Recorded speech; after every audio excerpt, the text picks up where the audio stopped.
다시 만난 이름. 퇴직 후의 삶은 조용했다. 아니, 정확히 말하면 텅 비어 있었다. 아침엔 밥을 짓고, 낮엔 집을 정리하고, 저녁엔 딸 수진의 기다란 카톡을 읽고 답했다. 하루를 이루는 건 늘 같은 것들이었다. 그렇게 살다 보니 가끔은 내가 투명해진 것 같았다. 거울 앞에 서도 내 얼굴이 낯설었다. 언제부터였을까? 나를 나로 부르지 않고 엄마로만 불리던 시간이. 그날도 마찬가지였다. 설거지를 끝내고 소파에 앉아 있을 때 수진이 퇴근하며 갑자기 말했다. 엄마, 잠깐만 들렀다 가요. 혜란이 이모가 그러는데 엄마 동창이라고. 엄마도 이런 자리 좀 나오셔서 얼굴 보자셔요. 가고 싶지 않았다. 아니, 솔직히 말하면 무서웠다.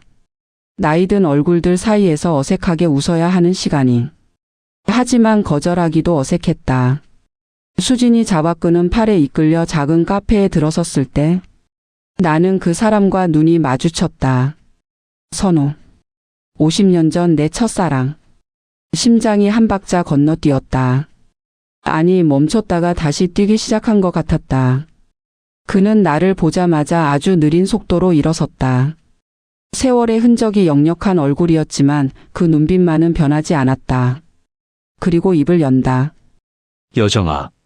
숨이 막혔다. 내 이름을 그렇게 부르는 사람은 평생 동안 단 한 명뿐이었다. 여정이도 아니고 여정씨도 아닌 그냥 여정아. 그 두 음절이 공기를 타고 내게 닿는 순간 나는 20살로 돌아가 있었다. 애 많이 썼다고 들었어. 근데 넌 그 미소 그때 그대로다. 그 말이 가슴에 내려앉는 순간 나는 아무 말도 할 수 없었다. 눈시울이 뜨거워지는 걸 억지로 참으며 고개를 돌렸다. 괜찮아요라고 대답해야 하는데 목소리가 나오지 않았다. 그저 어색하게 미소만 지었다. 모임 내내 나는 그의 존재를 의식했다. 테이블 건너편에서 들려오는 낮은 웃음소리, 커피잔을 드는 손의 움직임, 가끔 내게로 향하는 시선까지. 모든 게 마치 확대경 아래 놓인 것처럼 선명했다. 모임이 끝나고 나올 때 갑자기 하늘에서 비가 쏟아졌다.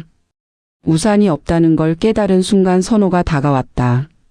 나는 다 쉰 지금도 비 맞는 게 좋아. 그리고 작은 접이식 우산을 내 손에 쥐어주는데 그 과정에서 손등이 스쳤다. 순간 심장이 요동쳤다.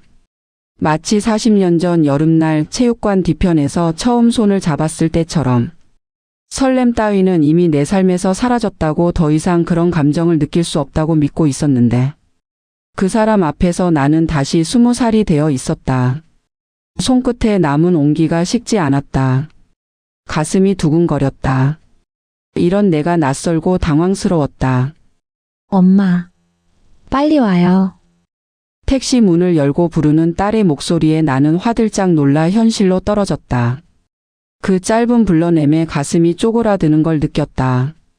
나는 고개를 돌려 선호를 향해 작게 고개를 숙였다. 그의 눈빛이 아쉬움으로 흔들렸지만 나는 재빨리 몸을 돌렸다. 택시 안에서 창밖을 보며 생각했다. 나는 아직도 누군가의 눈치를 보며 살아가고 있었다. 딸의 발자국 소리. 며칠 동안 마음이 어지러웠다. 가만히 앉아 있어도 그의 손끝 온도가 생각났다. 설거지를 하다가도 TV를 보다가도 문득 그 순간이 되살아났다. 우산을 건네던 그의 낮은 목소리, 내가 젖는 걸 나는 싫어. 그 말이 귓가에 맴돌았다. 휴대폰이 울리기만 하면 심장이 철렁 내려앉았다. 혹시 그 사람일까? 아니길 바라면서도 동시에 바라는 이 이상한 마음. 화면을 확인할 때마다 실망과 안도가 동시에 밀려왔다. 나는 60을 넘긴 여자였다. 이런 마음을 가져도 되는 걸까? 거울 앞에 서면 주름진 얼굴이 보였다. 이 나이에 설렌다는 게 우스웠다. 부끄러웠다. 그러다 어느 날 저녁 수진이 퇴근하며 말했다. 엄마, 요즘 좀 설레는 사람 있어요? 손에 쥔 물컵이 덜컹 소리를 냈다. 심장이 멎는 줄 알았다. 딸의 눈빛을 마주할 수가 없었다. 아니야. 무슨 소리야. 말도 더듬고 얼굴이 화끈거렸다. 귀까지 빨개지는 게 느껴졌다. 나는 황급히 싱크대로 돌아서서 물을 받았다. 딸이 내 표정을 볼까봐 떨리는 손을 들킬까봐. 수지는 대수롭지 않다는 듯 물컵을 씻으며 말했다. 그럴 수도 있죠. 엄마도 사람이니까. 그 아무렇지 않은 말이 내게는 너무 큰 파문이었다. 엄마도 사람이니까. 그 말이 가슴 한편에 작은 구멍을 냈다. 나는 사람이기도 했던가. 딸의 엄마, 고인이 된 남편의 아내, 누군가의 며느리. 그런 이름들 뒤에 가려진 나라는 사람을. 그날 밤 침대에 누워 40년 전 여름을 떠올렸다. 대학교 2학년 여름방학. 선호와 나는 캠퍼스 뒤편 작은 카페에서 처음 고백을 주고받았다. 여정아, 너 좋아해. 그 한마디에 얼굴이 새빨개져서 아무 말도 못하고 고개만 끄덕였던 20살의 나. 하지만 그의 겨울 부모님은 다른 사람과의 결혼을 원하셨다. 안정적인 직장, 좋은 집안. 그런 조건들이 사랑보다 중요했던 시절. 나는 선호에게 제대로 된 이별 인사조차 하지 못했다. 그저 전화를 받지 않고 만남을 피하고 도망쳤다. 그때도 나는 가족의 기대 때문에, 남들의 시선 때문에 내 감정에 솔직하지 못했다. 지금의 나는 그때와 무엇이 다르지? 이불을 뒤집어 쓰고 눈을 감았지만 잠이 오지 않았다. 어둠 속에서 선호의 목소리가 들리는 것만 같았다. 많이 애썼구나. 그 한마디가 자꾸만 귓가에 맴돌았다. 복도에서 딸의 발자국 소리가 들렸다. 화장실에 가는 소리. 나는 숨을 죽였다. 마치 무언가 들킬까봐, 혼날까봐 숨죽이던 어린아이처럼. 이 나이에도 나는 아직 누군가의 눈치를 보고 있었다. 내 마음 하나 제대로 꺼내보지 못한 채로. 돌아오지 않은 메시지들. 메시지는 오후 2시에 왔다. 여정아, 지난번에 다쳤던 손 많이 나아졌어? 숨이 턱 막혔다. 그 작은 상처를, 모임날 찻잔을 집다가 손등에 뜨거운 물이 튄 것을 그는 기억하고 있었다. 가족 누구도 매일 밥을 해주는 이 손을 유심히 본 적 없었는데 휴대폰을 쥔 손이 떨렸다. 가슴이 두근거렸다. 답장을 해야 할까? 뭐라고 써야 할까? 괜찮아요라고 쓰다가 지웠다. 너무 건조한 것 같아서. 걱정해 주셔서 감사해요라고 쓰다가 또 지웠다. 너무 격식 있는 것 같아서. 한참을 망설이다가 결국 아무것도 보내지 못했다. 그런데 수진이 현관문을 여는 소리가 들렸다. 나는 반사적으로 휴대폰을 뒤집어 감췄다. 마치 뭔가 나쁜 짓을 들킨 것처럼. 심장이 쿵쾅거렸다. 엄마 누구랑 연락해요? 평범한 질문이었다. 그저 호기심 섞인 아무렇지 않은 말투. 그런데 왜 이렇게 가슴이 조여오나? 아무것도 아니야. 내 목소리는 너무 빨랐다. 너무 작았다. 딸이 이상하게 생각할 만큼. 수지는 가방을 소파에 던지며 부엌으로 들어왔다. 냉장고에 뭐 있어요? 일상적인 말을 하는 딸의 뒷모습을 보며 나는 가슴을 쓸어내렸다. 내 말은 곧장 딸에게 닿았지만 사실은 나 자신을 향한 변명이기도 했다. 아무것도 아니야. 정말 아무것도 아닌 걸까? 이 두근거림이, 이 떨림이. 며칠 뒤 선호가 데려다 주겠다며 집 근처까지 같이 왔다. 집까지는 멀잖아. 내가 바래다 줄게. 거절해야 한다는 걸 알았다. 하지만 거절하고 싶지 않았다. 그 모순된 마음 때문에 나는 그저 고개만 끄덕였다. 차 안은 조용했다. 라디오에서 흘러나오는 오래된 가요. 창밖으로 지나가는 가로등 불빛. 모든 게 느리게 흘러가는 것 같았다. 여기에요. 내 집 앞 골목 입구에서 나는 말했다. 더 가까이 오면 안 될 것 같았다. 딸이 창문으로 볼 수도 있으니까. 차 문을 열고 내리려는 순간 그가 내 손목을 잡았다. 조심해. 여기 미끄러워. 손목에서 따뜻한 온도가 전해졌다. 숨이 막혔다. 그의 손은 크고 거칠었지만 동시에 조심스러웠다. 마치 귀한 무언가를 다루듯. 나는 차에서 내렸다. 그런데 그 온도가 식지 않았다. 손목에 남은 온기가 팔을 타고 가슴까지 번져왔다. 들어가. 추워. 그의 목소리가 뒤에서 들렸다. 나는 고개를 돌리지 못하고 그냥 손만 들어 작게 흔들었다. 돌아서면 내 얼굴이 다 들킬 것 같아서. 집 현관문을 열고 들어서는 순간 거실에 불이 켜져 있었다. 딸이 소파에 앉아 있었다. 엄마 늦게 오셨네요? 응, 친구 만났어. 누구요? 그냥 옛날 친구. 더 이상 묻지 않았지만 나는 온몸이 긴장했다. 방으로 들어가 문을 닫고 그제야 긴 숨을 내쉬었다. 거울에 비친 내 얼굴은 붉게 상기되어 있었다. 60이 넘은 여자의 얼굴이 아니라 20살 소녀처럼. 나는 손목을 내려다봤다. 그가 잡았던 그곳에 아직도 온기가 남아있는 것만 같았다. 이건 잘못된 거라는 걸 알았다. 하지만 동시에 알았다. 이 설렘을 나는 멈출 수 없다는 것을. 마음이 처음으로 넘어진 날. 그는 어느 날 조심스럽게 말했다. 여정아, 차 한잔 할래? 전화기 너머로 들려오는 그 목소리에 나는 한참을 말을 잇지 못했다. 평범한 말인데 왜 이렇게 떨리는지 몰랐다. 가슴이 두근거렸다. 입술이 말랐다. 응, 좋아. 대답을 하고 나서 나는 옷장 앞에 1시간을 서 있었다. 회색 니트를 입었다가 벗었다. 너무 수수한 것 같아서. 베이지색 블라우스를 입었다가 또 벗었다. 너무 애쓴 것 같아서. 거울 앞에서 립스틱을 발랐다가 닦아냈다. 60이 넘은 여자가 립스틱을 바르는 게 우스워 보일까봐. 하지만 다시 발랐다. 그를 만나는데 초라하고 싶지 않았다. 카페에 도착했을 때 선호는 이미 창가 자리에 앉아 있었다. 나를 보자 일어서며 손을 들었다. 그 순간 시간이 멈춘 것 같았다. 마주 앉았을 때 테이블 위에 놓인 내 손이 어색했다. 어디에 둬야 할지 몰라서 자꾸 무릎 위로 내렸다가 다시 올렸다. 뭐 마실래? 아메리카노요. 내 목소리는 너무 작았다. 선호는 미소를 지으며 주문을 하러 갔다. 그가 커피를 가져왔을 때 내 손이 떨렸다. 잔을 받으려다 손등에 뜨거운 커피가 조금 튀었다. 아! 놀라는 나를 보며 선호가 재빨리 냅킨을 집었다. 그리고 천천히 내 손을 잡았다. 그 순간 세상의 모든 소리가 사라졌다. 카페의 음악도 사람들의 웅성거림도 아무것도 들리지 않았다. 오직 그의 손이 내 손등을 닦는 감촉만이 온 신경을 타고 퍼져나갔다. 손을 빼야 한다는 걸 알았다. 이러면 안 된다는 걸 알았다. 하지만 빼지 못했다. 선호의 눈에 스친 간절함 때문이었다. 괜찮아? 응.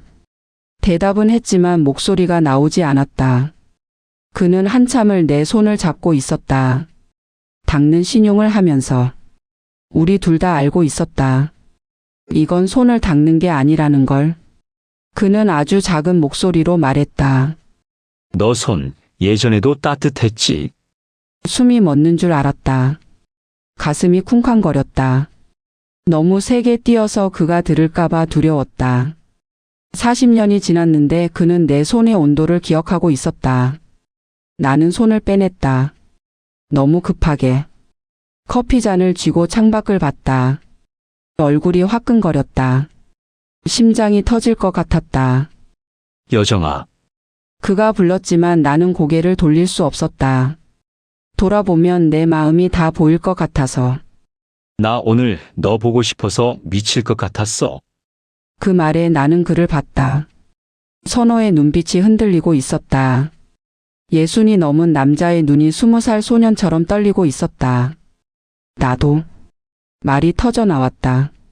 막을 수 없었다. 나도 보고 싶었어요. 그 순간 선호의 손이 테이블 위로 뻗어 나왔다. 내 손을 향해. 하지만 닿지는 않았다. 그저 가까이 아주 가까이 놓였을 뿐. 나는 그 손을 보며 울 것 같았다. 카페를 나올 때 다리가 휘청거렸다. 현실감이 없었다. 내가 지금 무엇을 하고 있는 건지 이게 꿈인지 생시인지. 조심히 들어가. 그가 말했을 때 나는 고개만 끄덕였다. 목소리가 나올 것 같지 않아서. 도망치듯 집으로 돌아왔다. 문을 닫는 순간 휴대폰이 울렸다.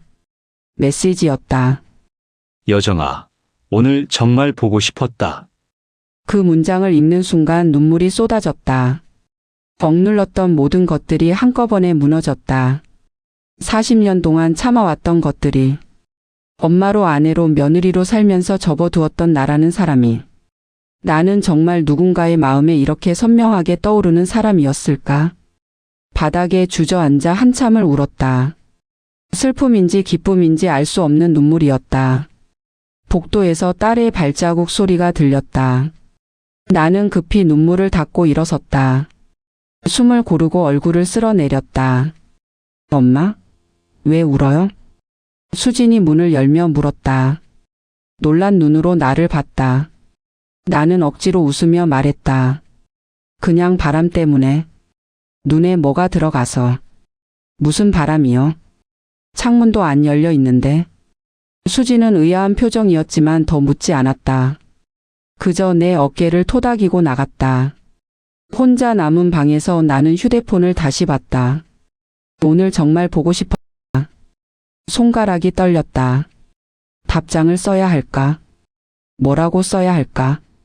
한참을 망설이다가 나는 조심스럽게 글자를 눌렀다. 저도요. 전송 버튼을 누르는 순간 가슴이 터질 것 같았다. 그러나 내 마음을 흔드는 건 봄바람이 아니라 선호였다. 그리고 나는 알았다. 더 이상 이 마음을 숨길 수 없다는 것을. 남은 생을 위해 내게로 걷다. 며칠 후 나는 오랜 고민 끝에 결심했다. 이제는 내 마음을 숨기지 말자. 거울 앞에 선 내 얼굴은 주름이 있었다. 염색이 빠진 머리엔 백발이 더 많았다. 하지만 그 눈빛만큼은 살아 있었다. 오랜만에 보는 내가 나로 존재하는 눈빛. 내가 누구의 엄마이기 전에 한 사람으로서 존재해도 된다는 걸 처음 인정했다.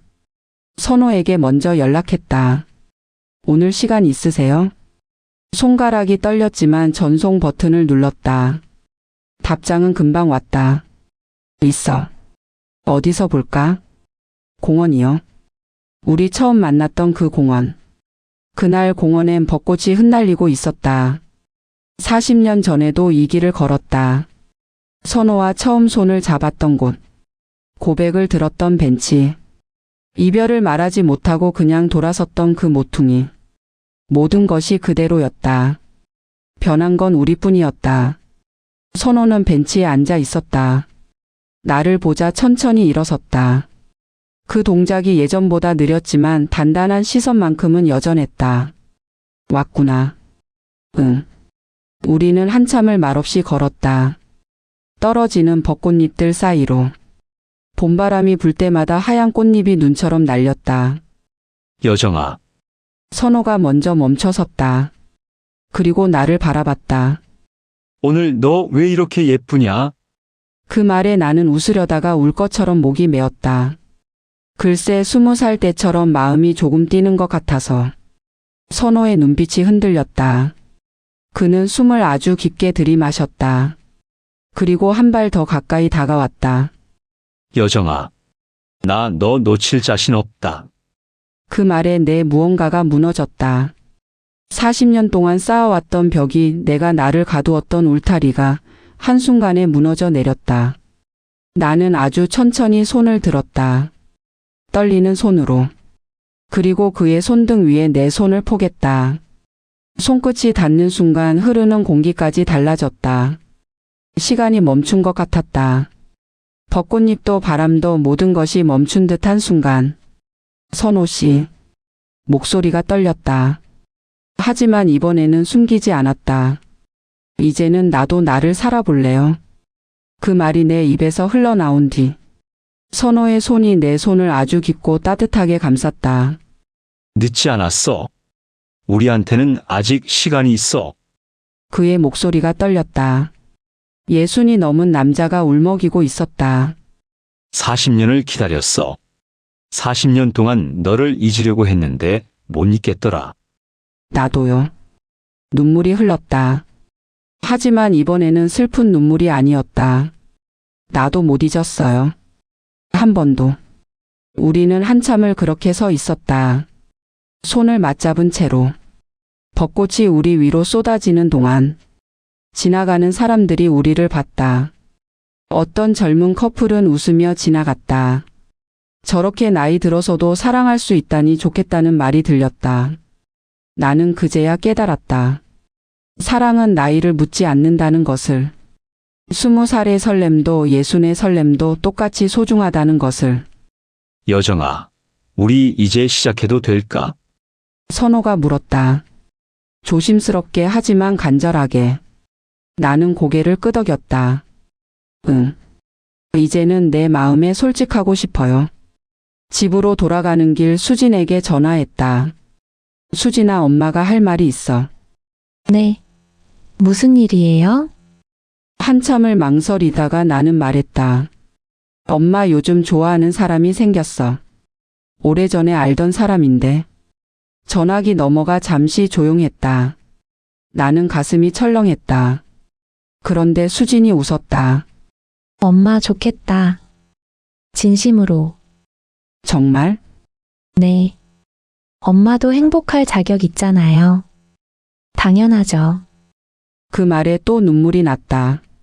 고마워. 엄마 울지 마요. 언제 한번 소개해줘요. 내가 제대로 보고 판단할게요.